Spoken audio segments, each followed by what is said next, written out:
अस्सलाम वालेकुम वरहमतुल्लाहि वबरकातुहू। अच्छा जी, आज की क्लास में हम जो है वो टेक्स्ट के हवाले से देखेंगे कि इलस्ट्रेटर के अंदर हम टेक्स्ट पे किस तरीके से काम कर सकते हैं।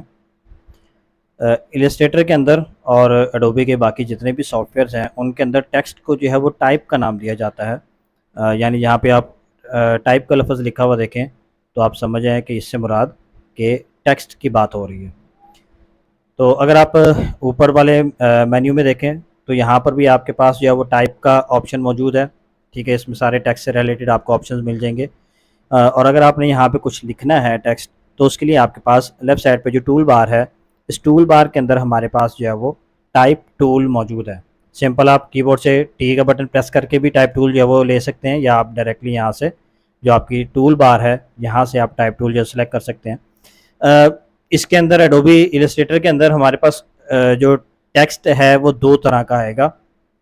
एक को हम पॉइंट टाइप कहते हैं और एक को हम एरिया टाइप कहते हैं। फॉर एग्जांपल आपने टाइप टूल जो है वो सिलेक्ट किया और सिंपल आप क्लिक कर देते हैं तो आप जो भी टेक्स्ट लिखेंगे अब वो एक ही लाइन में लिखा जाएगा, अनलेस अनटिल आप जो है वो एंटर का बटन प्रेस करें। जब तक आप एंटर का बटन प्रेस नहीं करेंगे तब तक जो है वो आपका टेक्स्ट जो है वो एक ही लाइन में लिखा जाता रहेगा।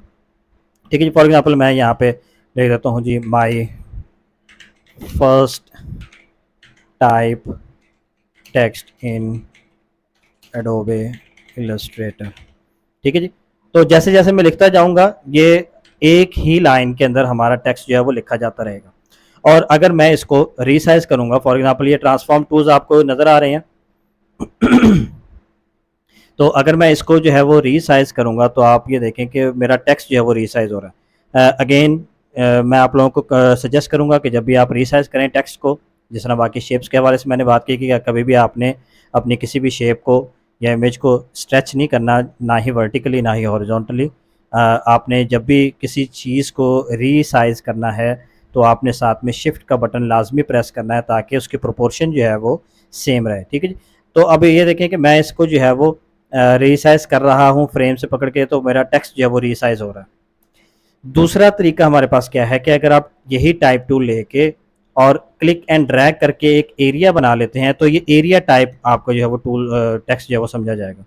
ऊपर वाला जो है इसको हम पॉइंट टाइप कहते हैं और नीचे वाला जो है ये एरिया टाइप है। और ये लॉरम इप्सम जो आपको नज़र आ रहा है डमी टेक्स्ट है। जब हम सिंगल क्लिक करते हैं तब भी आपको ये देखें लॉरम इप्सम लिखा हुआ नज़र आ रहा है।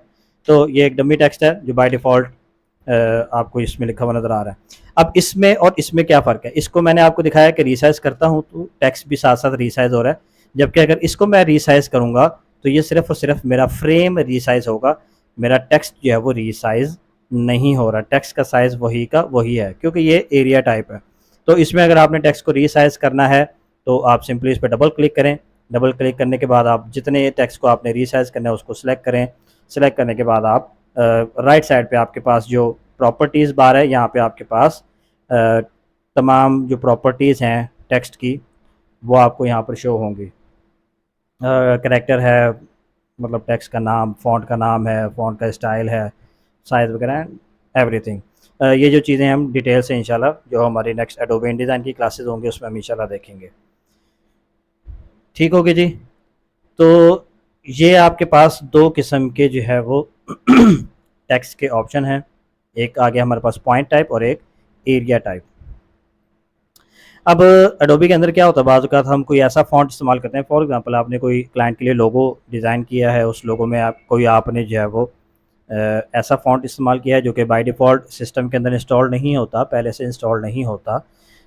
तो उसके लिए एक हमें प्रॉब्लम क्या आ रही होती है कि जब हम ये टेक्स्ट जो है वो, यानी जो भी हमने डिज़ाइन बनाया है जिसमें टेक्स्ट इस्तेमाल किया है, वो जब हम किसी क्लाइंट को भेजते हैं और वो अपने पास ओपन करता है तो जो कि फ़ॉन्ट हमने इंस्टॉल किया हुआ था वो फ़ॉन्ट उसके पास इंस्टॉल्ड नहीं है, तो वो उसको फ़ॉन्ट जो है वो एरर देगा। तो उसके लिए हम बाज़ औक़ात इस चीज़ से बचने के लिए, अगर तो आपने उसको सोर्स फ़ाइल देनी है तो डेफ़िनेटली फिर आपको साथ में फ़ॉन्ट की फ़ाइल भी प्रोवाइड करनी पड़ेगी। लेकिन अगर आप सोर्स फ़ाइल उसको नहीं देना चाह रहे, आप सिंपल उसको फ़ॉन्ट या सॉरी जो लोगो है या जो भी आपका डिज़ाइन है सिर्फ़ वो आप उसको प्रोवाइड कर रहे हैं पीडीएफ फ़ॉर्म में या पीआई फ़ॉर्म में, तो हमारे पास इलस्ट्रेटर के अंदर ऑप्शन मौजूद है कि आप इस जो भी आपने टेक्स्ट लिखना है उसको पहले लिख लें, सारा कुछ उस पे कर लें, जो भी सेटिंग वगैरह, साइज़ वगैरह, जो भी फ़ॉन्ट स्टाइल आपने करना सब कुछ करने के बाद आप सिंपल क्या कर सकते हैं कि उसको आप आउटलाइंस में कन्वर्ट कर दें। आउटलाइन में कन्वर्ट करने का मतलब क्या होता है कि वो फिर आपका जो है वो टेक्स्ट वो as a shape as a object जो है वो इस्तेमाल होगा। ठीक है जी। फॉर एग्जांपल मैं यहाँ इस वाले फॉन्ट पे, बल्कि मैं यहाँ पे कोई जो है वो टेक्स्ट लिख देता हूँ। ये मैंने एक ई बुक डिज़ाइन की थी, मैं उसका टेक्स्ट लिख दिया सिंपली। ठीक है। अब ये चूंकि एक छोटा सा वर्ड है, मुझे एरिया टाइप करनी चाहिए, मैं इसको जो है वो पॉइंट टाइप में कन्वर्ट कर देता हूँ। ठीक है जी। पॉइंट टाइप बन गया और इसको मैं रीसाइज कर रहा हूँ। मैं इसके ऊपर जो है वो थोड़ा सा कोई फॉन्ट अप्लाई करना चाह रहा हूँ। ठीक है जी। एक टॉल फॉन्ट है मेरे पास। फॉन्ट्स के हवाले से मैं एक चीज़ क्लियर कर दूँ, मैं इसकी कॉपी ले रहा हूँ और इस पर मैं एक सिंपल फॉन्ट जो है वो इंस्टॉल सेलेक्ट कर रहा हूँ। ठीक है जी। और इसको मैं शिफ्ट के बटन के साथ रीसाइज कर रहा हूँ। तो जब भी आपने टेक्स्ट को रीसाइज करना है तो शिफ्ट का बटन प्रेस करना है। अब जो चीज़ मैं एक आप लोगों को बताने लगा हूँ, एक जो डिज़ाइनिंग के रूल्स हैं उसके हवाले से। अब फॉर एग्जांपल मुझे कोई इस तरह की हेडिंग चाहिए या मैंने कुछ इस तरह का लिखना है, तो ऐसा काम आपने कभी नहीं करना कि ये नीचे वाला फॉन्ट सेलेक्ट करें और इसको पकड़ के इस तरह खींच दें। ठीक है जी। अब अगर आप गौर करें, ऊपर वाला एक बड़ा ही आपको जो है वो एक सटल किस्म का एक साफ सुथरा सा एक खूबसूरत सा जो है वो टाइटल नज़र आ रहा है, जबकि ये नीचे वाला अगर आप गौर करें तो ये बड़ा अजीब सा लग रहा है, हालांकि ऊंचाई उसी तरह हमने की है बस। ठीक है।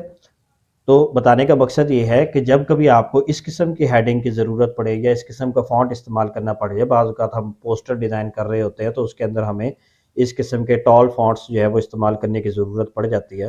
तो उसमें आप लोगों ने ये नहीं करना कि कोई सिंपल फ़ॉन्ट लेके उसको पकड़ के तो स्ट्रेच कर देना है ऊपर-नीचे या दाएँ-बाएँ। ठीक है जी। आप लोगों ने उसके लिए टॉल फ़ॉन्ट्स जो है वो इस्तेमाल करने हैं। टॉल फ़ॉन्ट्स कैसे इस्तेमाल करने हैं? बाय डिफ़ॉल्ट आपके सिस्टम में मौजूद नहीं होंगे। एक टॉल फ़ॉन्ट हमारे पास बाय डिफ़ॉल्ट मौजूद होता है, उसका नाम इम्पैक्ट है आई थिंक। मैं इसको जो है वो इसकी असल हालत में वापस लेके आना चाह रहा हूँ। ठीक है जी। मैं इसको 100% कर देता हूँ। ठीक है जी। मैं इसको इसकी असल हालत में वापस ले आया हूँ। तो एक टॉल फॉन्ट बाय डिफ़ॉल्ट जो आप लोगों के सिस्टम में इंस्टॉल होता है वो इम्पैक्ट नाम का है। ठीक है जी। थोड़ा सा बोल्ड है और थोड़ा सा टॉल है, इतना ज़्यादा नहीं है। अगर इसके अलावा आपको टॉल फॉन्ट्स चाहिए, जैसे मैंने ये ऊपर वाला इस्तेमाल किया है, तो आप वेबसाइट पे जाके मुख्तलिफ वेबसाइट्स मौजूद हैं, उस पे जाके आप डाउनलोड कर सकते हैं। वेबसाइट्स जो हैं वो ग्राफिक्स से रिलेटेड, जहाँ पे फ्री रिसोर्सेज आपको मिलते हैं कॉपीराइट फ्री कमर्शियल यूज़ के लिए। इमेजेस, फ़ॉन्ट्स, वेक्टर्स, इन सब चीज़ों का तारुफ मैं इंशाल्लाह जब हमारी इन डिज़ाइन की क्लास होगी उसके अंदर मैं इंशाल्लाह इन सब चीज़ों का तारुफ करवाऊँगा, आपको वेबसाइट्स की बाकायदा लिस्ट दूँगा, जहाँ से आप free of cost copyright free commercial use के आप फ़ॉन्ट्स इस्तेमाल कर सकते हैं या इमेजेस इस्तेमाल कर सकते हैं या वेक्टर्स इस्तेमाल कर सकते हैं। कॉपीराइट फ्री का मतलब क्या होता है? कॉपीराइट फ्री का मतलब ये होता है कि आप नेट के ऊपर से कोई भी चीज़ डाउनलोड करके अगर अपने ऐसे प्रोजेक्ट में इस्तेमाल करते हैं जो प्रोजेक्ट आप किसी क्लाइंट के लिए बना रहे हैं, यानी आप उसको सेल कर रहे हैं, तो आप उस प्रोजेक्ट के अंदर ऐसे ऑब्जेक्ट्स या ऐसा मटेरियल यूज़ नहीं कर सकते जिसके ऊपर कॉपीराइट क्लेम हो। ठीक है जी। मुख्तलिफ वेबसाइट से आप डाउनलोड कर सकते हैं, लेकिन उनको आप इस्तेमाल नहीं कर सकते। बहुत सी वेबसाइट्स ऐसी भी हैं जो आपको कमर्शियल यूज़ के लिए फ्री ऑफ कॉस्ट जो है वो चीज़ें प्रोवाइड करती है। उसको आप अपने कमर्शियल प्रोजेक्ट्स में यानी क्लाइंट के लिए बना रहे हैं उसको बेच सकते हैं। उसमें आपको किसी किस्म का इस किस्म का इश्यू जो है वो नहीं आएगा। वो हम इंशाल्लाह बड़ी तफ़सील से तमाम वेबसाइट्स देखेंगे। ठीक है जी। तो आप ये चीज़ आप लोगों ने ज़हन में रखनी है, कभी भी अपने फ़ॉन्ट को ऊपर की तरफ, ठीक है जी, या दाएँ-बाएँ इस तरीके से आपने स्ट्रेच जो है वो नहीं करना, ये डिज़ाइनिंग के उसूलों के ख़िलाफ़ है। उसके बाद एक जैसे मैंने ये ऊपर एक फ़ॉन्ट इस्तेमाल किया है, मतलब कह लें कि हैंड राइटिंग टाइप का फ़ॉन्ट है। एक फ़ॉन्ट हमारे यहाँ बाय डिफ़ॉल्ट इंस्टॉल होता है सिस्टम के अंदर कॉमिक सेंस नाम से। ठीक है जी। ये वाला फ़ॉन्ट भी आप लोगों ने जो कह लें कि ग्राफ़िक डिज़ाइन की थ्योरी है, इस फ़ॉन्ट को यानी ग्राफ़िक डिज़ाइनिंग की हिस्ट्री का सबसे बदतरीन फ़ॉन्ट जो है वो कहा जाता है। ठीक है जी। हम नॉर्मली यूज़ करते हैं जो नए डिज़ाइनर्स होते हैं, अगर आप यूज़ करना चाहते हैं करें, लेकिन इसको जो है वो इंटरनेशनली जो है वो बहुत ज़्यादा वर्स्ट डिज़ाइन फ़ॉन्ट जो है वो समझा जाता है। तो कोशिश ज़्यादा यही करें कि आप इस किस्म का फ़ॉन्ट यूज़ ना करें। आपको इसके अलावा बेतहाशा बड़े अच्छे किस्म के फ़ॉन्ट्स जो है वो मिल जाएँगे। मैं फिर अगेन वही कि मैं आपको वेबसाइट से इंशाल्लाह बड़ी तफ़सील से बताऊँगा कौन-कौन सी वेबसाइट्स हैं। ठीक हो गया जी? अच्छा, अब फॉर एग्ज़ाम्पल ये मैंने एक टाइटल जो है वो लगा लिया। अब मुझे इसका कलर चेंज करना है। अब मैं ये चाह रहा हूँ कि मैं इसके अंदर एक ग्रेडिएंट कलर फ़िल करूँ। ठीक है जी? ग्रेडिएंट हमने बड़ी तफ़सील से देखा था कि हम किस तरह से ग्रेडिएंट्स जो है वो शेप्स के ऊपर अप्लाई कर सकते हैं। लेकिन यहाँ पे आपको एक प्रॉब्लम आएगी। फॉर एग्ज़ाम्पल मैं यहाँ पे स्वॉचेज़ में जाता हूँ और मैं इसका थंबनेल ज़रा बड़ा कर लेता हूँ, लार्ज थंबनेल।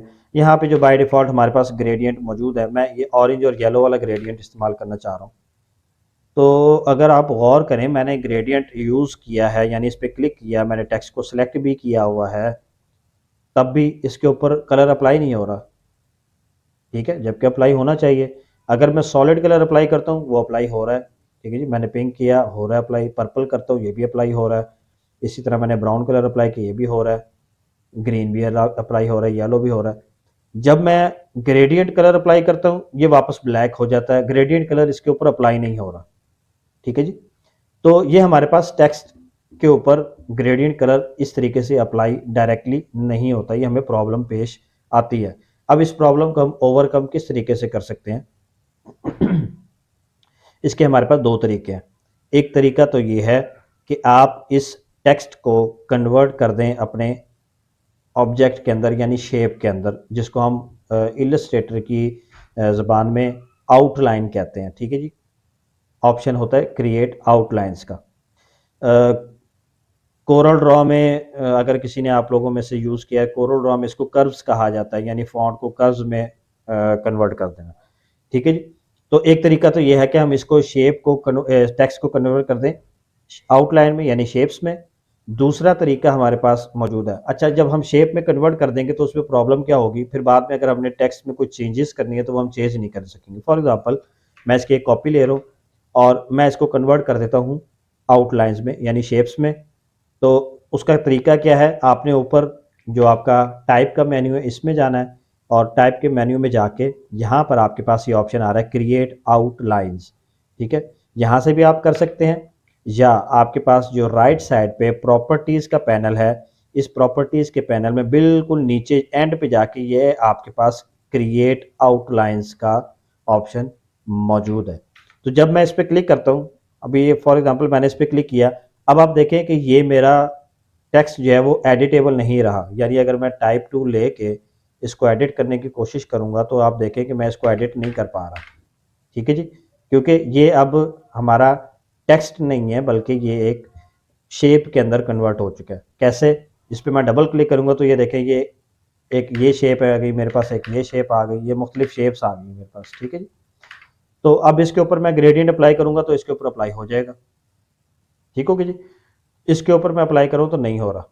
तो एक तरीका तो ये है, लेकिन ये तरीका उस वक़्त मसला करता है जब हमारे पास कोई ऐसा डिज़ाइन है जिसमें बार-बार टेक्स्ट के अंदर कोई रिविजन्स आनी है, यानी आप क्लाइंट को भेज रहे हैं बना के, वो आप थोड़ी देर बाद आपको आके कहता है कि नहीं यार, ये वाला फ़ॉन्ट स्टाइल मुझे पसंद नहीं आया, कोई और फ़ॉन्ट यूज़ करो।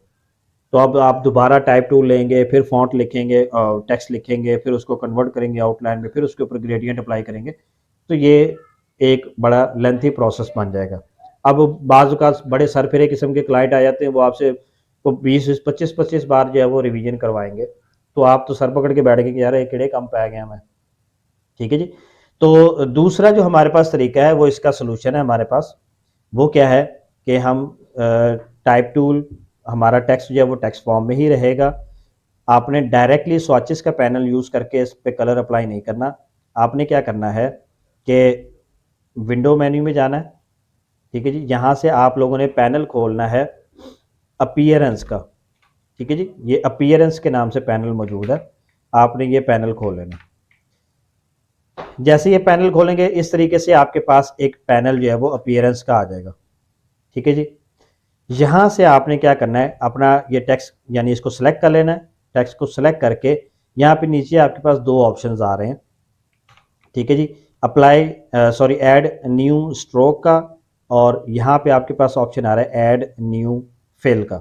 तो ये दोनों ऑप्शन मौजूद है। फिल आपको पता है, यानी जो फिल कलर होगा, स्ट्रोक मतलब कि जो आउटलाइन लग जाएगी बाहर। ठीक है जी।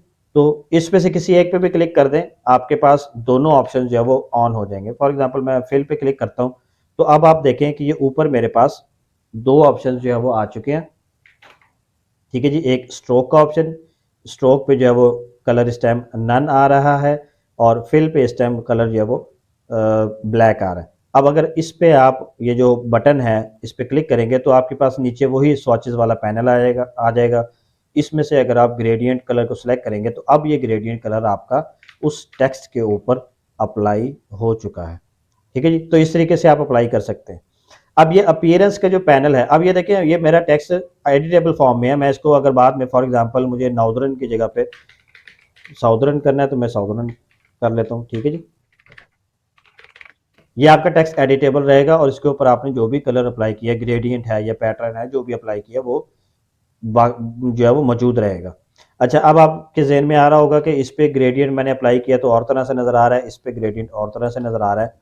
वो इस वजह से कि ये वाला जो ऑब्जेक्ट है, टेक्स्ट है, ये इस पूरे टेक्स्ट को एज अ वन ऑब्जेक्ट जो है वो ले रहा है, यानी इसको एज अ वन ऑब्जेक्ट जो है वो कंसीडर कर रहा है। तो इसको पूरे एक ऑब्जेक्ट के ऊपर उसने ग्रेडियंट अप्लाई किया। जबकि ये वाला जो है, ये दरअसल एक ऑब्जेक्ट नहीं है बल्कि ये मुख्तलिफ शेप्स हैं। तो अगर मैं इनको अनग्रुप कर दूं तो आप ये देखें कि ये डिफरेंट शेप्स हैं। ठीक है जी। तो इसने हर शेप के ऊपर जो है वो अलग अलग ग्रेडियंट जो है वो अप्लाई कर दिए, यानी सेम ग्रेडियंट उसने हर शेप के ऊपर अलग अलग से अप्लाई किया। तो इसका एक तरीका तो ये कि इसको आप सेलेक्ट करके आप अपना जो टूल्स हैं हमारे पास उसमें से ग्रेडियंट टूल लें। ग्रेडियंट टूल लेके अब ये देखें ना, यहाँ पर हर शेप के ऊपर ये अलग अलग ग्रेडियंट अप्लाई हुए हैं। तो एक काम तो आप ये कर सकते हैं कि इसको ड्रैग करके आप इस तरीके से सिंगल शेप के तौर पर इस पर ग्रेडियंट जो वो अप्लाई कर सकते हैं। तो ये सेम टू सेम इस तरह ही हो जाएगा। ठीक है जी।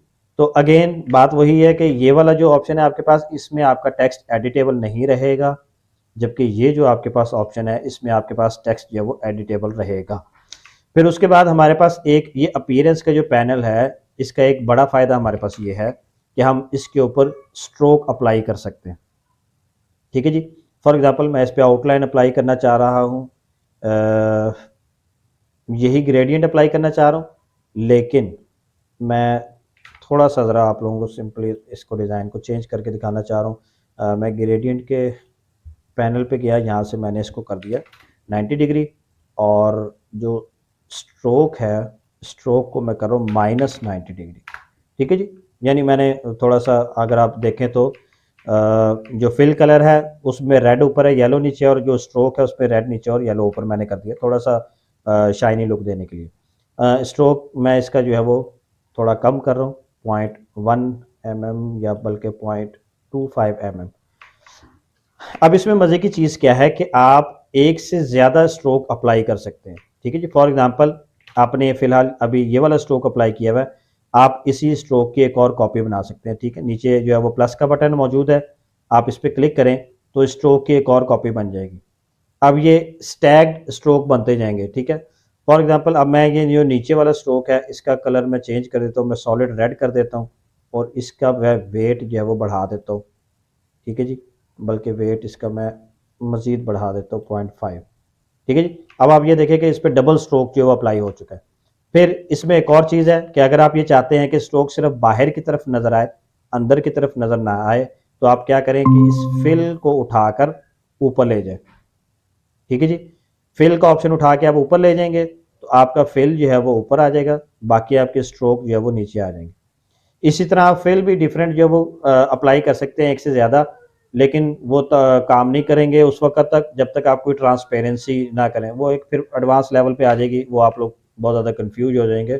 इतना मैं आप लोगों को इसमें कंफ्यूज नहीं करना चाह रहा। स्ट्रोक हम नॉर्मली यूज़ करते हैं तो इस वजह से मैंने ये बता दिया। स्ट्रोक फॉर एग्जांपल एक और मैंने अप्लाई कर दिया, और नीचे इसको मैंने कर दिया ऑरेंज कलर, और इसका मैंने वेट कर दिया 1 पॉइंट। ठीक है जी। तो बताने का मकसद ये है कि आप इस तरीके से, और ये आपका एडिटेबल टेक्स्ट है अभी भी, यानी तमाम प्रॉपर्टीज़ के साथ ये एडिटेबल है, आप इसको बिल्कुल एडिट कर सकते हैं जो भी आप इसमें लिखना चाहें। ठीक है जी।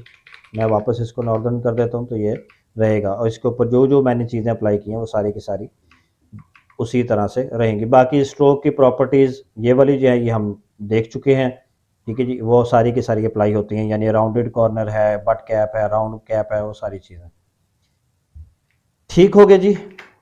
यहाँ तक टेक्स्ट के हवाले से कोई सवाल अगर जहन में है तो वो पूछ लें। क्लियर है जी सारी चीज़ें? जी आदिल भाई। जी जी। जी जी। हाँ जी, क्लियर है, क्लियर है। चलें ठीक हो गया। अच्छा जी, अब उसके बाद टाइप टूल में ही जैसे मैंने शुरू में बताया था कि हमारे पास अगर इस पर राइट क्लिक करें तो नीचे हमें और बेतहाशा यानी ऑप्शंस नज़र आ रहे हैं टेक्स्ट के हवाले से। एरिया टाइप टूल है, type on a path tool है, वर्टिकल टाइप टूल है, तो ये डिफरेंट टाइप टूल्स हैं। अच्छा, ये इलस्ट्रेटर के अंदर उन्होंने टाइप टूल हर चीज़ के लिए अलहदा रखा हुआ है। कोरल ड्रॉ अगर आप लोगों में से किसी ने इस्तेमाल किया तो उसमें क्या होता है कि एक ही टाइप टूल है, उसको अगर आप किसी शेप के ऊपर लेके जाएं तो वो ऑटोमेटिकली शेप टाइप में कन्वर्ट हो जाता है। इलस्ट्रेटर में ऐसा नहीं है, इलस्ट्रेटर में हर चीज़ के लिए अलहदा दिया हुआ है। अब इनका क्या मकसद है, इसमें जो ज़्यादा इस्तेमाल होने वाले दो हैं वो मैं आप लोगों को बता देता हूँ। एक तो सिंपल हमने देख लिया कि सिंपल टाइप टूल आप किस तरीके से इस्तेमाल कर सकते हैं।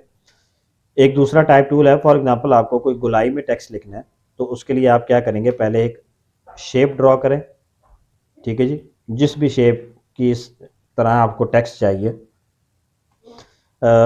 बल्कि मैं आप लोगों को एक और तरीका बता देता हूँ। फॉर एग्जांपल मैं ब्रश टूल लिया और मैंने एक लाइन इस तरीके से ड्रॉ कर दी, ठीक है जी। ऑब्वियसली मुझे एक सिंपल लाइन चाहिए, बेसिक, ठीक है जी।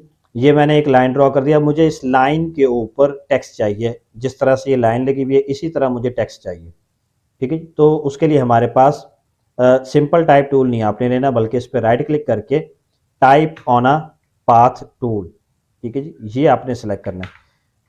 जैसे ही आप type on a path tool select करेंगे और किसी पाथ के ऊपर लेके आएंगे तो आपका, और उसके ऊपर आके क्लिक करेंगे तो आप ये देखें कि आपका टेक्स्ट जो है वो उस पाथ के हिसाब से ऑटोमेटिकली जो है वो एडजस्ट हो जाएगा, ठीक होगी जी। अब मैं यहाँ पे जो भी लिखना चाहूँ मैं यहाँ पे लिख सकता हूँ। फॉर एग्जांपल मैं यहाँ पे लिख देता हूँ जी, my first text on a curved line, ठीक है जी। इसको आप रीसाइज कर सकते हैं, यानी यहाँ से आप साइज़ वगैरह बड़ा कर सकते हैं, ठीक है जी। अब ये अगर आप गौर करें तो साइज़ जो है वो मेरा सिर्फ राइट साइड पे बढ़ रहा है, मैं इसको सेंटर अलाइन करना चाह रहा हूँ तो आप यहाँ पे साइड पे टेक्स्ट की प्रॉपर्टीज़ आ रही हैं, आप इसको सेंटर अलाइन कर सकते हैं। अब अगर मैं साइज़ बढ़ाऊँ तो साइज़ दोनों तरफ बढ़ेगा, लेकिन अभी भी लाइन के उस तरफ को नहीं जा रहा। तो उसके लिए हमने क्या करना है कि अपना सिलेक्शन टूल या डायरेक्ट सिलेक्शन टूल आप लोगों ने ले लेना है, और ये आपको एक ऑप्शन नज़र आ रहा होगा, ठीक है जी, एक लाइन लगी हुई है उसके साथ एक बॉक्स है। तो ये आपका स्टार्टिंग पॉइंट है, ठीक है, यानी आपका टेक्स्ट जो है वो कहाँ से स्टार्ट होगा। और इसी तरह ये चीज़ आपको यहाँ पे नज़र आ रही होगी। ये जो रेड कलर का आपको बॉक्स नज़र आ रहा है इसका मतलब ये है कि आपका जो टेक्स्ट आपने इस पाथ पे लिखा हुआ है ये मुकम्मल टेक्स्ट आपको इस टाइम शो नहीं हो रहा, कुछ टेक्स्ट का हिस्सा जो है वो गायब हुआ हुआ है, ठीक है जी। तो मैं पहले तो ये कर रहा हूँ कि इसका साइज़ मैं छोटा करूँ, ज़रा 12 पॉइंट्स मैंने कर दिया, ठीक है जी। अब आप देखेंगे यहाँ से मेरा रेड जो है वो ऑप्शन ख़त्म हो गया। तो मेरा टेक्स्ट का स्टार्टिंग पॉइंट इस वक्त जो है वो ये है, जबकि मैं ये चाहता हूँ कि स्टार्टिंग पॉइंट ये बन जाए, ठीक है जी, जहाँ से लाइन स्टार्ट हो रही है। तो आपने डायरेक्ट सिलेक्शन टूल लेना है अपना और सिंपली इस लाइन के ऊपर लेके आना है। इस लाइन के ऊपर लाके जैसे ही आपको ये एरो इस तरह से नज़र आए, जिसपे एक साथ छोटा सा एरो नीचे बना हुआ है राइट साइड को, जैसे ही आपको ये एरो नज़र आए आपने इसको पकड़ के तो ड्रैग करके अपने जो भी स्टार्टिंग पॉइंट आप रखना चाह रहे हैं उस पर ले आए। तो मैं इसको बिल्कुल स्टार्ट में रखना चाह रहा हूँ, मैं यहाँ पे ले आया, और इसको यहाँ से मैं बिल्कुल एंड पे रखना चाह रहा हूँ तो मैं बिल्कुल एंड पे ले आया, ठीक है जी। तो अब अगर आप अपना टेक्स्ट साइज बढ़ाएंगे तो ये दोनों तरफ को लाइन पे दोनों साइडों पे बराबर जो है वो डिस्ट्रीब्यूट होगा, ठीक है। मैं text size text style change करूँ, ये बड़ा अजीब सा वो कॉमिक सेंस यूज़ किया हुआ था, मॉन्टसेरट, बड़ा अच्छा फॉन्ट है एक, ठीक है जी। तो ये मैंने जो है वो इस तरीके से मैं अपने, अच्छा अब इसमें मज़े की चीज़ ये है कि आप डायरेक्ट सिलेक्शन टूल लेके अगर आप अपनी लाइन का कर्व चेंज करते हैं तो आपका टेक्स्ट जो है वो उस हिसाब से चेंज हो जाएगा, ठीक है जी। फॉर एग्जांपल मैं ये इसके कर्व को थोड़ा सा और तरीके से करना चाह रहा हूँ। ठीक है जी, ठीक हो गया जी। तो बताने का मकसद ये है कि आपका टेक्स्ट चूँकि लाइन के ऊपर मौजूद है, ठीक है जी, तो जो आप लाइन को एडजस्ट करेंगे जिस तरीके से भी आपका टेक्स्ट ऑटोमेटिकली उस तरीके से जो है वो एडजस्ट होता जाएगा। उसके बाद है हमारे पास जो दूसरा ऑप्शन नॉर्मली हम इस्तेमाल करते हैं, वो ये है कि आपने कोई शेप ड्रॉ की है। फॉर एग्जांपल मैं पॉलीगॉन एक ड्रॉ कर रहा हूँ, ठीक है जी, और मुझे ये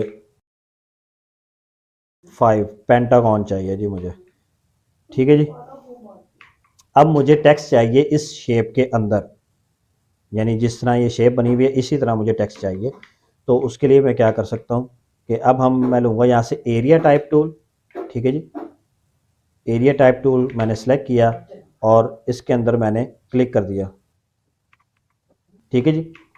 इसके ऊपर मैंने क्लिक किया। अब ये आप देखें कि मेरा टेक्स्ट जो है वो इस तरीके से आ चुका है। मैं इसके अंदर जो है वो यहाँ से पैराग्राफ कॉपी किया और यहाँ पे आके पेस्ट किया। इसका साइज़ मैं छोटा कर रहा हूँ और लाइन स्पेसिंग में ऑटो कर, ठीक है जी। तो अब ये आपका टेक्स्ट ये मैंने सेंटर अलाइन किया। अगर आप लेफ्ट अलाइन करेंगे तो लेफ्ट साइड से इस तरह हो जाएगा, राइट अलाइन करेंगे तो ये बार ये आपके पास डिफरेंट ऑप्शंस जो है वो मौजूद है, ठीक है जी। अभी आपका टेक्स्ट जो है वो शेप के अंदर आ चुका है, ठीक हो गया जी। तो बताने का मकसद ये कि ये हमारे पास मुख्तलिफ ऑप्शंस हैं। फिर इसके बाद बाकी जो ऑप्शंस हैं आपके पास वर्टिकल टाइप टूल है, ठीक है जी, वर्टिकल एरिया टाइप टूल है, vertical type on a path है, फिर टच टाइप टूल है। ये आप लोग खुद ही जाके इसको एक्सप्लोर करें, इसको चेक करें कि क्या डिफरेंस है। मैं परसों की क्लास में भी मैंने ये बात की थी, आप लोग मौजूद नहीं थे, कि कंप्यूटर जो सॉफ्टवेयर है वो उस पर पंगे लेने से कोई मसला नहीं होता। ऐसा नहीं होता जब आप यानी वो कोई मुख्तलिफ़ किस्म के टूल्स इस्तेमाल कर रहे हैं तो कंप्यूटर ਦੇ ਵਿੱਚੋਂ कोई हत्थ कट के ਤੁਹਾਨੂੰ चंड कोई नहीं मारूगा, तो उस चीज़ की टेंशन नहीं लैनी, ठीक है। पंगे लें, मुख्तलिफ़ किस्म के टूल्स को एक्सप्लोर करें, ठीक है, कोई मसला नहीं है। बाज़ औक़ात अगर कोई आप ज़्यादा पंगा लेंगे सॉफ्टवेयर आपका जो है वो थोड़ा-सा सॉफ्टवेयर जो है वो आपको तंग करेगा, कभी हेल्ड हो गया, कभी कोई मसला नहीं, बंद करके दोबारा चला लें। आपका कंप्यूटर ख़राब नहीं होता, टेंशन नहीं लेनी। तो मुख्तलिफ़ किस्म के ऑप्शन जो है वो आप लोगों ने इस तरीके से एक्सप्लोर जो है वो करने हैं। इसमें भी एरिया टाइप टूल में भी अगेन फिर वही चीज़ है कि अगर आप डायरेक्ट सिलेक्शन टूल लेके अपनी इस शेप को चेंज करते हैं, इसका पाथ चेंज करते हैं, तो आपका टेक्स्ट उस हिसाब से एडजस्ट हो जाएगा, ठीक है जी। फॉर एग्जांपल मुझे जो है वो ये ऊपर से सीधा चाहिए, ठीक है जी, तो मैं इसको सीधा कर दूंगा, ये ऐसे आ जाएगा, ठीक है जी। मुझे यूँ चाहिए शेप तो इस शेप में आ जाएगा, मुझे इस तरह की शेप चाहिए। तो बताने का मकसद ये है कि जो भी आपने कंटेनर बनाया हुआ है, जो एरिया बनाया हुआ है, उसी हिसाब से आपका टेक्स्ट जो है वो ऑटोमेटिकली जो है वो एडजस्ट हो जाएगा, ठीक हो गया जी। यहाँ तक इलस्ट्रेटर के हवाले से अभी तक जितना भी हमने देखा है, जो बेसिक्स देखी हैं, इसमें अगर आप लोगों को किसी किस्म का कोई सवाल है तो वो आप लोग जो वो पूछ लें। आदिल भाई, इसमें जो काम आप करते हैं, फाइल सेव करते हुए इसको किस फॉर्मेट में मतलब करना होता है सेव? अडोब की फाइल उसी टाइप में सेव होगी या जी वो मुबशिर भाई, आपने मुझे बड़े पीएनजी या टाइम से याद करवा दिया। ये आखिरी टॉपिक हमारा जो है वो फाइल सेविंग के हवाले से ही था। अब सारे बाकी स्टूडेंट गायब हो गए, पता नहीं उनका टाइम पूरा हो गया या क्या चक्कर है या नेट में कोई प्रॉब्लम है। बहरहाल शायद? मैं बता देता हूँ, फाइल जब हमने सेव करनी है हमारे पास, जैसा कि मैंने शुरू में बताया था कि हमारे पास दो तरह के ऑप्शंस हैं, एक हम वेक्टर में सेव करेंगे, एक हम रास्टर में सेव करेंगे। ये आपकी रिक्वायरमेंट पे डिपेंड करता है कि आपकी रिक्वायरमेंट क्या है। फॉर एग्जांपल आपने बनाया एक लोगो, अब लाजमी बात है लोगो तो आपने डिफरेंट जगहों पे डिफरेंट तरह से इस्तेमाल करना है। तो बाज़ जगहों पे आपको उसकी वेक्टर फाइल की ज़रूरत होगी, बाज़ जगहों पे आपको उसकी रास्टर फाइल की ज़रूरत होगी, ठीक है जी। तो आप उसको तो दोनों फॉर्मेट में सेव करेंगे, ठीक है। लेकिन ठीक फॉर हो एग्जांपल गया। आपने बनाई कोई सोशल मीडिया पोस्ट, ठीक है, या कोई आप पोस्टर डिज़ाइन बना रहे हैं जो कि सिर्फ डिजिटली ये जिस तरह से इस्तेमाल आपने ये बनाया है, ये जो बनाया है, ठीक है, इसके ऊपर ये टेक्स्ट वगैरह सारा बताया, यही मिसाल के तौर पे आप ले मैं लें आपको करके उसको। मुबशिर भाई, मैं सिर्फ जस्ट बता रहा हूँ ना कि कौन कौन से तरीके मैं आपको अभी करके बताता हूँ। ठीक हो गया। तो फॉर एग्जांपल अगर आपने कोई पोस्टर बनाया है या कोई ऐसी चीज़ बनाई है जो कि सिर्फ डिजिटली इस्तेमाल होनी है, तो वो उसको आप क्या कर सकते हैं कि आप सिर्फ रास्टर फाइल के तौर पे यानी जेपीजी महफूज कर लें या उसकी पीएनजी बना लें, ठीक है। हाँ, ठीक है जब भाई। आपने सारा काम किया है, आपने एज अ सोर्स फाइल उसको इलस्ट्रेटर की फाइल में तो आपने सेव करना ही करना है। ठीक है। ऐसा नहीं करना ठीक आपने है। कि आपने एक इलस्ट्रेटर ओपन किया, 2-3 घंटे लगा के आपने एक डिज़ाइन बनाया और उसको सेव ही नहीं किया फाइल को। आपने जस्ट क्या किया जनाब, डिज़ाइन बना के फाइल में गए, उसको एक्सपोर्ट कर दिया, एक्सपोर्ट एज करके जेपीजी या पीएनजी बना के तो इलस्ट्रेटर को क्लोज कर दिया, तो वो आपकी सोर्स फाइल तो ज़ाया हो जाएगी। ठीक है। अब सोर्स फाइल तो हमारी जो है वो हम्म। डेफिनेटली इलस्ट्रेटर की फाइल होगी, यानी सिंपल आपने क्या करना है, कंट्रोल एस का बटन प्रेस करना है तो आपकी फ़ाइल सेव हो जाएगी। यानी वो आपसे ऑप्शन पूछेगा, फॉर एग्जांपल मेरी पहले से सेव है फ़ाइल, तो मैं इसको कंट्रोल शिफ्ट एस करूँगा सेव एज़, तो ये इस तरीके से आपको पूछेगा फॉर्मेट। अब इसमें हमारे पास दो फॉर्मेट इलस्ट्रेटर के ऐसे हैं जिनके अंदर अगर हम फाइल को सेव करें तो बाद में भी वो हमारी उसी एडिटेबल फॉर्म में रहेगी जिस तरह से अभी मौजूद है। दो फॉर्मेट कौन से, एक तो एडोबे इलस्ट्रेटर का अपना फॉर्मेट है, ठीक है जी, नीचे अगर आप सेव एज टाइप में देखें तो ए आई लिखा हुआ, डॉट ए आई। ठीक है जी, ये इलस्ट्रेटर का अपना फॉर्मेट है। दूसरा हमारे पास ऑप्शन है पीडीएफ का। ठीक है जी, अगर आप इसको बतौर पीडीएफ भी सेव कर देते हैं तब भी आपकी file as a source file ही रहेगी। ठीक है। वो कैसे, इस टाइम एआई में पहले से सेव है, यानी इलस्ट्रेटर की फ़ाइल मैं इसको पीडीएफ के तौर पे सेव कर रहा हूँ और इसको मैं कह रहा हूँ सेव। जब मैं इसको सेव पे क्लिक करूँगा तो ये आपसे ये प्रॉपर्टीज़ कुछ पूछेगा। इसमें अगर आप गौर करें तो यहाँ पे एक ऑप्शन है प्रिजर्व इलस्ट्रेटर एडिटिंग कैपेबिलिटीज़। ठीक है जी। तो इसका मतलब क्या है कि अगर आप इसको चेक बॉक्स को लगा रहने देते हैं, ऑन रहने देते हैं और फिर इसको आप एज अ पीडीएफ सेव करते हैं तो ये आपकी फ़ाइल जो है वो जिस तरह इलस्ट्रेटर की फ़ाइल है सेम उसी तरह ये आपकी पीडीएफ सेव हो चुकी है। ठीक है। फॉर एग्जांपल अब मैं इसको क्लोज़ कर रहा हूँ, मैंने क्लोज़ किया और मैं वापस जा रहा हूँ अपने फ़ोल्डर में जहाँ पे मैंने सेव किया फ़ाइल, और यहाँ से अब ये देखें यहाँ पे मेरे पास एआई यानी इलस्ट्रेटर की फ़ाइल पड़ी हुई है और ये वही फ़ाइल पीडीएफ में पड़ी हुई है। ठीक है जी। अगर मैं इस पीडीएफ को सिंपली वैसे ओपन करूँगा तो आपको सिर्फ उसके जो आर्ट बोर्ड्स होंगे वही नज़र आएंगे। ठीक है जी, ये पहला आर्ट बोर्ड था हमारे पास, ये दूसरा था और ये तीसरा था और ये चौथा। आर्ट बोर्ड के अलावा जो इधर उधर चीज़ें पड़ी हुई थी वो हमें इसमें पीडीएफ में यहाँ पे नज़र नहीं आ रही, लेकिन अगर इसी पीडीएफ को मैं इलस्ट्रेटर में जाके ओपन करता हूँ तो इसमें आपको बाकी तमाम चीज़ें वैसे की वैसे ही नज़र आएंगी। ठीक है। फॉर एग्जांपल अगर आप ये देखें, ये स्टार्स मेरे पड़े हुए हैं यहाँ पर। ठीक है जी, ये मैंने थोड़े से बनाए थे ब्रश टूल। ठीक है जी, ये मैंने हमने एक ब्रश टूल जो है वो बनाया था, तो ये सारी चीज़ें पड़ी हुई हैं। ठीक है, ये नीचे एक पड़ा हुआ है, ये शेप है, ये आर्ट बोर्ड नहीं है इस वजह से शो नहीं हो रहा था। तो बताने का मकसद ये है कि आप इसको एज अ पीडीएफ भी सेव कर सकते हैं, एज अ इलस्ट्रेटर की फ़ाइल। लेकिन इसमें आप लोग ज़हन में यही रखिएगा कि जब आप सोर्स फाइल महफूज करें तो उसको इलस्ट्रेटर की फ़ाइल ही सेव करें। ठीक है जी, पीडीएफ जो है वो as a source file PDF में सेव ना करें। तहसीन भाई का सवाल था कि इसमें फ़र्क क्या है। मैंने जो शुरू की क्लासेस थी उसमें आप लोगों को बताया था कि हमारे पास जो भी ड्राइंग या इलस्ट्रेशन या जो भी चीज़ होती है दो तरह की होती है। एक को हम कहते हैं वेक्टर, एक को हम कहते हैं रास्टर। वेक्टर क्या होता है, वेक्टर जो है वो आपके पिक्सेल्स के ऊपर बेस नहीं करता। उसका मकसद क्या है कि आप उस शेप को जितना मर्ज़ी रिसाइज़ कर लें, बड़ा छोटा जो मर्ज़ी कर लें, उसके पिक्सेल्स उसकी क्वालिटी ख़राब नहीं होती। ये मैंने आप लोगों को करके दिखाया था। फॉर एग्ज़ाम्पल ये जो हमारे पास इमेज है, ये जो पड़ा हुआ है ये हमारे पास रास्टर इमेज है। ठीक है जी, जबकि ये जो हमने ट्रेस किया था ये वेक्टर है। अब मैं अगर जूम करूँ तो आप ये देखें कि ये वाला जो राइट साइड वाला है ये बड़ा स्मूथ आपको नज़र आ रहा है, जबकि ये जो है ये आपको इस तरह से पिक्सेलेटेड नज़र आ रहा है। तो ये फ़र्क है बेसिक वेक्टर और इलस्ट्रेटर में। फिर वेक्टर और इलस्ट्रेटर में मैंने आप लोगों को बताया था कि कुछ फ़ाइल फॉर्मेट्स जो है वो वेक्टर फ़ाइल को जो है वो सेव करते हैं, यानी उसको उसके साथ कंपैटिबल हैं। कुछ जो फ़ाइल फॉर्मेट्स हैं हमारे वो सिर्फ रास्टर को जो है वो कंपैटिबल हैं, जैसे जेपीजी हो गया, पीएनजी हो गया, गिफ हो गया यानी जीआईएफ।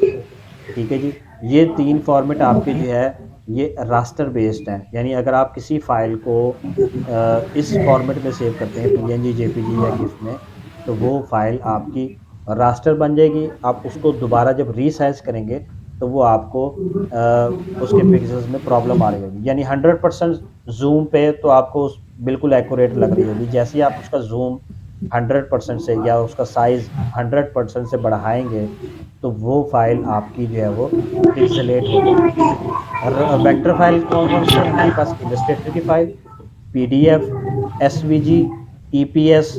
ठीक है जी, ये बेसिक 4 हमारे पास वेक्टर फाइल्स हैं। आप इसमें से किसी भी फॉर्मेट में फ़ाइल को सेव कर दें, आपकी वो फ़ाइल जो है वो स्केलेबल रहेगी। आप उसको जितना मर्ज़ी बड़ा छोटा कर लें, कोई मसला नहीं। मैं सिंपल आप लोगों को एक करके दिखा देता हूँ। मिसाल के तौर पर मैं ये वाली शेप है, मैं एक न्यू फाइल ले रहा हूँ, सिंपल सी बिल्कुल।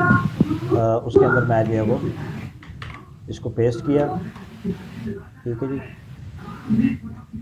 इसको मैं सेव कर रहा हूँ।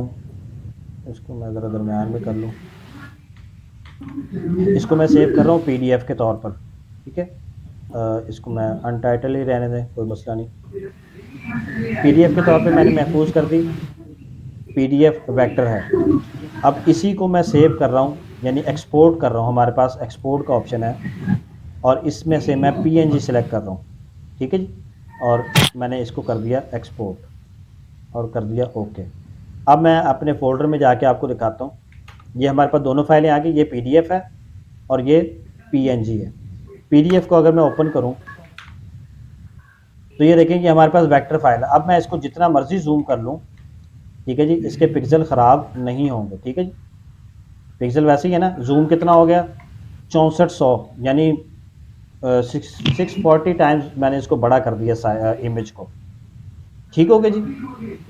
अच्छा, अब यही इमेज मैंने इसी साइज में पीएनजी में सेव किया था। मैं इसको आपको ओपन करके दिखा देता हूँ। इसको मैं ओपन करूँ, अब मैं इसको जूम कर रहा हूँ। ठीक है, मैंने इसको जूम किया, अभी सिर्फ जूम मैंने किया 3740%, और आप देख लें कि इसके पिक्सल जो है वो ख़राब हो चुके हैं। ठीक है जी, इसके किनारे जो है वो सारे ख़राब हो चुके हैं, ये देखें। ठीक है जी, तो ये हमारे रास्टर इमेज होते हैं। ठीक है, मैं इसको किनारे के लिए जाके दिखाता हूँ, ये देखें ज़रा। ठीक है जी, ये इधर है और यही सेम फाइल पीडीएफ के अंदर है। ठीक है जी, खाना तो खा लो। ठीक है जी, ये 6400 टाइम्स मैंने इसको किया हुआ है जूम, और इसको मैंने किया हुआ है 5000। ठीक है जी, उससे कम जूम है और इसका हाल देख लें और इसका हाल देख लें। ठीक है जी, तो बताने का मकसद ये है कि ये 2 फॉर्मेट होते हैं हमारे पास। तो जब भी आपने फाइल को सेव करना है तो ये आपके पास 2 ऑप्शंस मौजूद हैं।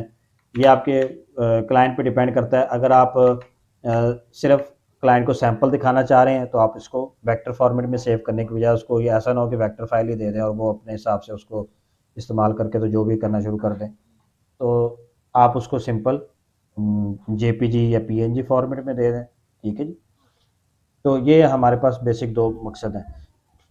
वेक्टर फाइल के तौर पर आप सिंपल कंट्रोल एस के बटन से, यानी सेव या सेव एज के ऑप्शन से सेव कर सकते हैं। जबकि आपने जब पीएनजी या जेपीजी बनानी है तो उसके लिए हमारे पास एक्सपोर्ट का ऑप्शन है। एक्सपोर्ट के ऑप्शन में जाके एक्सपोर्ट एज है, ठीक है, जिस पे आप क्लिक करेंगे तो आपके पास ये ऑप्शन आ जाएगा। नीचे आपसे पूछेगा जी पीएनजी करनी है, जेपीजी करनी है, मुख्तलिफ फॉर्मेट्स, बहुत ज़्यादा फॉर्मेट्स मौजूद हैं। अब यहाँ पे हमारे पास ये एसवीजी जो है वो एक वेक्टर फॉर्मेट मौजूद है, पीएनजी है, जेपीजी है, बीएमपी फॉर्मेट है, बिटमैप। तो ये आप किसी भी फॉर्मेट में सेव कर सकते हैं। ये आपके क्लाइंट की रिक्वायरमेंट पे डिपेंड करता है कि आपके क्लाइंट की रिक्वायरमेंट क्या है। तो ये जो कुछ फॉर्मेट है इसमें रास्टर हैं, ज़्यादातर रास्टर हैं। कुछ जो है जैसे एसवीजी हो गया, ये आपके पास जो है वो वेक्टर फॉर्मेट है। ठीक है, जो भी फॉर्मेट करना है आपने, आप फॉर्मेट सेलेक्ट करें। फॉर एग्जांपल मैंने जेपीजी सेलेक्ट किया। नीचे आपके पास ऑप्शन आ रहा है यूज़ आर्ट बोर्ड्स। इसका मतलब क्या है? अगर आप इस पर क्लिक कर देते हैं तो जितने आर्ट बोर्ड्स आपके फाइल में मौजूद होंगे, आप के सारे आर्ट बोर्ड्स एक सेपरेट इमेज बनते जाएंगे। यानी 3 आर्ट बोर्ड्स हैं, उनके ऊपर जो भी डिज़ाइन बना हुआ वो 3 इमेजेस अलग-अलग सेव हो जाएंगे। ठीक होगी जी। और अगर आप यूज़ आर्ट बोर्ड वाला ऑप्शन अनचेक कर देते हैं तो आपके डॉक्यूमेंट के ऊपर जितना भी डिज़ाइन बना हुआ पड़ा होगा वो सारा का सारा एक इमेज के अंदर सेव हो जाएगा। तो मैं अपनी ओरिजिनल फाइल पे वापस जा रहा हूँ। फॉर एग्जांपल ये है, मैं इसको सेव कर देता हूँ, save as, sorry export as PNG. ठीक है जी, एक्सपोर्ट एज पीएनजी कर रहा हूँ मैं। नीचे से आर्ट बोर्ड वाला ऑप्शन मैंने सेलेक्ट नहीं किया और इसको मैं कह देता हूँ एक्सपोर्ट। ठीक है जी, और इसको मैं कर देता हूँ ओके। तो अब आप देखें कि इसको जो मैंने एक्सपोर्ट किया है, तो यहाँ पर आपको ये फ़ाइल अभी सेव हो रही है। ऑब्जेक्ट्स बहुत ज़्यादा थे तो इस वजह से टाइम लगा रहा है। ठीक है जी, ये अगर आप फ़ाइल देखें तो इसमें मेरे आर्टबोर्ड यानी फ़ाइल में जितनी चीज़ें थी वो सारी की सारी, ये देखें ये सारी की सारी जो है वो एक ही फ़ाइल में आ गई है। अगर मैं ऑप्शन सेलेक्ट करता हूँ आर्ट बोर्ड्स का, एक्सपोर्ट एज में जाके इधर से मैं पीएनजी सेलेक्ट किया, यूज़ आर्ट बोर्ड्स और ऑल कर दिया, मुझे सारे आर्ट बोर्ड्स चाहिए और मैंने इसको एक्सपोर्ट कर दिया और इसको ओके कर दिया। तो अब आप देखें कि जो जितने भी हमारे आर्ट बोर्ड्स थे, 4 आर्ट बोर्ड्स थे, उसने 4 फाइलें बना दी। ठीक है जी, ये पहले आर्ट बोर्ड की आ गई, ये दूसरे की, ये तीसरे की है, चौथे की। ठीक हो गया जी, क्लियर हो गई ये चीज़ें सारी मुबशिर भाई?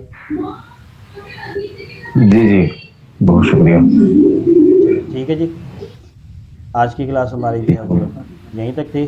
कल को इंशाल्लाह फ़ोटोशॉप स्टार्ट करेंगे हम। कल तक के लिए इजाज़त दीजिए जी। अल्लाह हाफ़िज़। अस्सलाम वालेकुम व रहमतुल्लाहि व बरकातहू। वालेकुम सलाम।